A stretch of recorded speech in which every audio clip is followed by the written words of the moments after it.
अस्सलाम वालेकुम friends, welcome back to my YouTube channel daily tips with Asma. आज के इस वीडियो में हम आपको बताएंगे जमीला नाम के बारे में अनोखी और दिलचस्प मालूमात। जमीला नाम का शुमार लड़कियों के नामों में होता है। जमीला एक इस्लामी नाम है। जमीला नाम की इब्तदाई तारीख अरबी ज़ुबान से निकलती है। जमीला नाम की लड़कियों के लिए खुशकिस्मत नंबर 7 माना जाता है। माहिरीन के मुताबिक जमीला नाम की लड़कियां बहुत खिदमत गुजार होती हैं। जमीला नाम का मतलब है खूबसूरत औरत।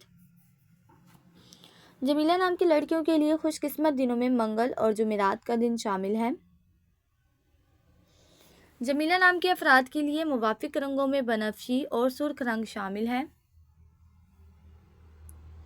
जमीला नाम के अफराद के लिए मुवाफिक पत्थरों में रूबी पत्थर शामिल है।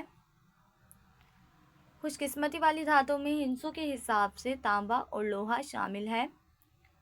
फ्रेंड्स, अगर आप अपने नाम का मतलब जानना चाहते हैं तो कमेंट बॉक्स में अपना नाम लिखें।